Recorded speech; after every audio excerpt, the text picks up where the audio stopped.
আসসালামু আলাইকুম।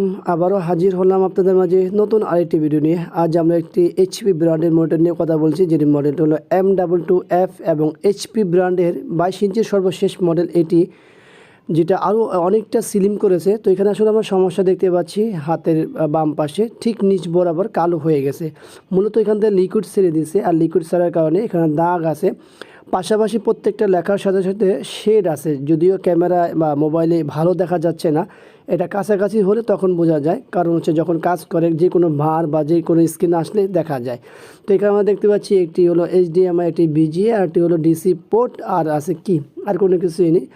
আর মেনু যে সিস্টেমটা সেটা হলো সুইচ সিস্টেম, এটা হলো ভিডিও বোর্ড। তো আমরা আসলে যে বিষয়টা খেয়াল করব বা যে বিষয়টা নিয়ে কথা বলবো সেটা হলো যে দেখতেই পাচ্ছেন যে ওখানে লিকুইড সেট দিচ্ছে। আসলে লিকুইড ছাড়ার কারণ কি, আমরা খোলার পর দেখতে পাচ্ছি আমাদের এই হাতের বাম পাশে কাজ করা হয়েছে, যদিও ওটা ডান পাশ আর উল্টা সাইড হওয়ার কারণে ওটা বাম পাশে দেখাচ্ছে। তো আমাদের সমস্যা হলো নিচের দিকে এই পাশে, তো আসলে উল্টা পাশে কেন কাজ করছে সেটাই হলো মূল বিষয়। তো এটা কারণ হচ্ছে যারা কাজ করে তারা হয়তো বুঝে নেই, যার কারণে এই পাশে কাজ করা হয়েছে। তো ওই জায়গাটিতে মূলত সমস্যা হয়েছে যে চাপ লেগেছে। এখন চাপ কিভাবে লেগেছে সেটা ইউজার নিজেও বলতে পারে না, এবং আমরাও তো বলতে পারবোই না।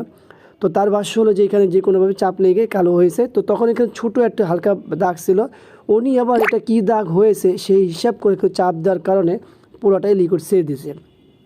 আর লিকুইড ছাড়া দেওয়ার কারণে এই সমস্যাটা হয়েছে। তো আমরা কিছু কাজ করেছি, কাজ করার পরে আমাদের সেই দাগগুলো চলে গেছে।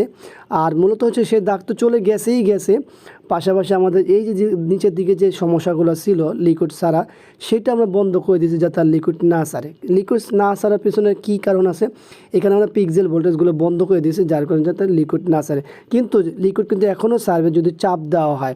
তো আমরা এটা আসলে ক্যামেরায় ওইভাবে দেখাতে পারিনি আপনাদের যে আসলে শেডটা কী ধরনের ছিল। এটা মানে সরাসরি সামনে থেকে দেখলেই বোঝা যেত।